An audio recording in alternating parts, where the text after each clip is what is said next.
大家好，我是新月。今天呢，我们来讲一讲报税的时候经常会遇到的一些问题，比如说，我们能不能免费报税啊？如果说没有办法免费报税的话呢，我们要选报税软件。那市面上比较热门的3款报税软件呢，我跟大家说一下它的优缺点，我们选哪个更加适合自己。最后呢，要不要请人报税？如果请人报税的话，我们是找会计师呢，还是找税务师？最后，大家在提交税表之前呢，也不要忘了检查一下抵扣的项目有没有都加上，这个真的是白赚的钱。首先呢，什么样的情况下我们可以免费的报税？就是在2024年的税务季度啊，如果说你调整后的总收入在$84,000以下呢，你就符合 IRS 免费报税的条件。有些朋友可能不清楚什么是 AGI， 中文呢是调整后的总收入，它呢是你一年赚的钱，所有赚的钱，比如说你工作的收入、副业的投资收入、出租房的收入，全部加在一起了之后呢，去除一些抵扣的项目，比如说你退休金的路金啊，或者说你学生贷款的一些利息等等，那最后去掉抵扣之后剩下的那个钱呢，就是 AGI 啊，这个就是 IRS 用来判断你是不是可以享受一些税务优惠的一些关键的金额。那如果说你要找的话呢，你可以是在11行，就是1040表格的第11行找到这个 Adjusted Gross Income， 这个就是 AGI 了。如果说我们符合免费报税的条件的话呢，我们可以到 IRS 的网站上面来，这个是网址啊。然后这边呢，它会有8个就是相关的报税软件是和 IRS 相关联的，你可以选任意一个。那其中呢，每一个它的要求都不一样，就是对于 AGI 收入的要求都不一样。有些它就是说48000以下才会给你免费的报税，那有一些呢就可以到84000以下，但是呢有年龄要求，比如说是64岁以下。那里面最宽松的呢1040.com， 因为它是收入在84000以下，没有任何年龄限制，都可以免费的报联邦税。这边有一点要注意的，就是当你符合资格的时候呢，你希望联邦税和州税全部免费用这个软件的时候呢，你需要到 IRS 这个网站上面，然后点击这些链接，从这个入口进去，那你才可以完全免费的用这个软件。那如果说你的收入已经超过了可以免费使用报税软件的门槛的话呢，那接下来我们有2个选择，一个呢是使用付费的报税软件，还有呢就是请专业人士来帮你报税。我们先来说一下报税软件啊，那市面上面比较流行的3款软件呢，分别是 FreeTax USA、TurboTax， 还有就是 HRBroke。通常来说，如果说你的税务情况不太复杂，比如说就只有 W2 的工资收入和一些1099的股息或者利息的话呢，这些软件基本上收费都不贵，有很多还是免费可以用的。那你自己通过这些软件处理你的税务就可以了。那如果说你的收入比较复杂，比如说有投资的收入，买卖股票啊，有出租房啊，甚至于买卖一些虚拟币，那这些软件它的一个升级版的服务呢，也可以满足你的需要。不过有些情况啊，比如说你有海外的收入，甚至于跨几个州的收入，甚至于你有公司规模还不小的话呢，这种情况就最好是请专业的人士来帮你处理了，这样会比较安心一些。接下来呢，我来跟大家说一说这3款热门的报税软件，它们各自的优点和缺点，以及针对不同的家庭情况，我们选哪个软件更好。我们先来看 FreeTax USA， 这个其实蛮好的，因为它基本上都是免费的。那如果说你的收入比较简单啊，W2 收入或者说是一些股息利息的话呢，用这个就蛮好的，它流程非常简单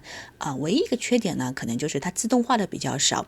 它比如说你一些股票的账户啊什么的话，它不是自动帮你连到你的股票账户，然后导出数据的，它需要你上传表格或者手动填写。我们到它的网站上面可以看到大大的标题写着所有人联邦税全部是免费的。那如果你要报州税的话呢，它会收每个州14.9毛9，那相对来说还是蛮便宜的。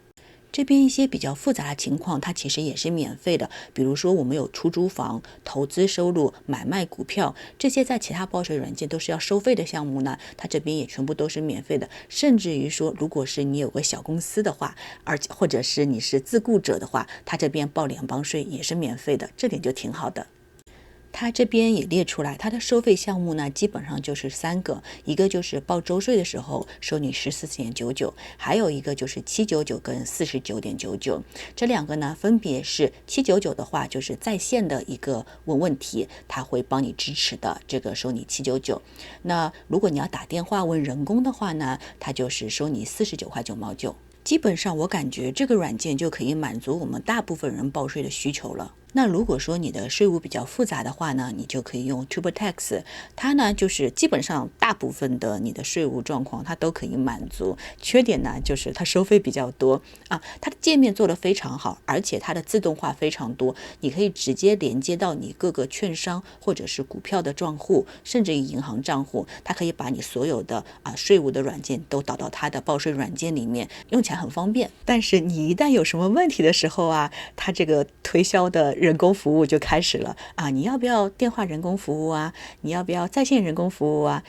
你的税务报到这边，你要不要一个会计师帮你辅导一下？甚至于在最后提交税表之前，他说：“哎，你的税的话，金额那么大的话，你要不要一个审计人员帮你检查一下？省得以后可能 IRS 会找你麻烦等等。”反正就是卡在你各个就是犹犹豫豫的心里不确定的节点，然后给他推他的各种服务。如果说你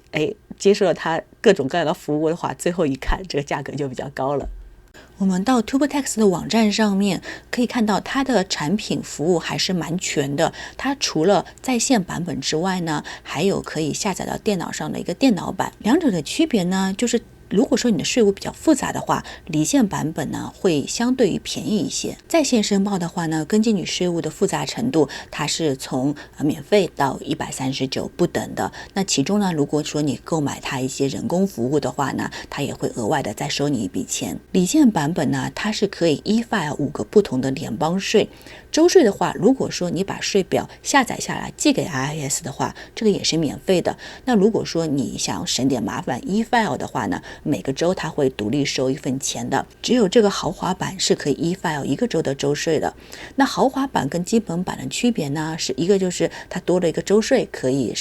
e-file， 还有呢它是多了一些 tax deduction， 就是如果说你的抵扣额比较多的话呢，你可以选这个，它可以帮你测算各种不同的抵扣。那如果说你有出租房有股票的话呢，就需要用到它这个 Premier 版本。最后这个 Home Business 比较适合那些自雇者比如说是你1099收入的、开小公司的、自由职业的，都是用这个版本。所以呢 TurboTax 比较适合你的税务比较复杂，但是呢还是希望自己来报税的，或者呢它的离线版本，比如说有些想几家一起合买的，也是挺合算的。第三个 HR Broker 呢，它的特点就是你可以选择线上自己报，也可以去它的门店请人帮你报，这个呢算是一个折中的方案。价格方面呢，如果说你在线自己报的话呢，它是以0开始，当然你的税表越是复杂，它的收费是慢慢会增加的。那如果说你要在线有人帮你一起辅导你来报税的话呢，它也有，这边呢是起始价格是70，针对于联邦税，这边写着每多一个州税的话，它要多加49的。好，如果说你要到门店里面去请专业的人员来帮你报税的话呢，它的起始价格是99，那上不封顶，根据你的税表的复杂程度，它可能也是会多加价钱的。总结一下，如果说你的税比较简单的话呢，就直接选 Free Tax USA 物美价廉。那如果说你的税务比较复杂一点，但是你觉得你自己可以自己搞定的话呢， TurboTax 也是不错的。那如果说你想要有人帮忙你来报的话呢，可以选 HR Broker， 但是我觉得我周围人用这个的比较少，因为我们如果要人帮忙的话，我们就直接去找报税的专员了，也不用去搞这些线上线下这些比较花俏的活了，除非你是住在就是比较大农村地区华人比较少的地区，那可能就直接用这个，因为它名气比较响嘛。不然的话，如果在加州、纽约这些地方的话，其实我们华人的税务服务就非常多，也很方便。那如果说你不想自己报税觉得看了这些税表头疼，然后呢又不确定自己有没有填错，这个时候呢就可以找专业的人来帮你处理。那这个时候呢就会想说，我到底是找注册会计师 CPA 呢，还是找注册的报税师 EA 比较好？简单粗暴点分的话，就是你的规模大的话，你找 CPA； 规模小的话，找 EA。怎么说呢？因为 CPA 的话，它其实除了帮你报税之外呢，它应该还能帮你做一些账务啊，或者财务规划，甚至于一些审计方面的工作。那你比如说比较适合你有一个公司的，或者说你的资产是比较高的，需要一个全面服务的话呢， CPA 就比较适合你。那 EA 呢，其实就是美国税务局，就是 IRS 授权的税务专家，它只是帮你报税的。如果说你是个人想要找个人帮你报税的话呢，那你找 EA 的话，它的性价比就比较高。那在最后大家申报税收之前呢，最后再看一眼一些抵扣税的项目呢，大家有没有都用到？第一个呢是教育方面抵扣 ，AOTC 的话，它最高可以抵扣$2500，LLC 呢最高抵扣$2000。那有3个需要注意的地方，一个呢是同一个人他只能在2个抵扣当中选一个，不能2个同时都选啊。还有，如果说你是已经用了529里面的钱去交学费的话呢，就不能再用这个抵扣额了，不然这2者就冲突了。第3个呢，就是它只抵扣学费，像一些生活费啊、住宿费这些呢就不符合规定了。这边呢是这2者的区别。其实你只要把相应的表格打到你的报税软件，或者是给你的税务师、会计师的话呢，他们就会自动帮你算出来了，不太需要自己去过度的关注。只要你在报税的时候注意到有这2个抵扣额，你如果是家里没有学生，或者说你自己上学的话呢，都是可以抵扣的。不光是你家的学生啊，你自己如果说去上一个学校，进修一下等等的话，只要是你拿到了这个学校给的1098T 这个表格啊，你就可以打到你的报税软件当中去，然后就可以有相应的抵扣额度了。那报税的时候呢，它其实是填的是 Form 8863，这个是报税软件自动会帮你填的。最后显现的地方呢是 Schedule 3这边会有相应的抵扣额，如果你的是1040表格的话。那如果说你符合条件的话呢，也不要忘了给你的退休账户里面入金。像 IRA 跟 Roth IRA， 它全部都是4月15日之前都可以入金的。IRA 的话，它是你税前的钱存进去，可以抵扣你当年的收入。相对应的 Roth IRA 的话，它也是能在4月15号之前入金，但是呢，它是税后的钱存进去，那之后所有增值的部分都是免税的。还有一个医疗相关的账户 HSA 的话，它的入金截止日期也是4月15日。这个呢，它是3重省税的账户，也就是说你可以税前的钱放进去，里面增长的时候呢都是免税的。之后账户里面钱，如果说你用于医疗方面的，不管是你买医疗器械或者是付你的医疗费，这些全部都是免税的啊。相关的一些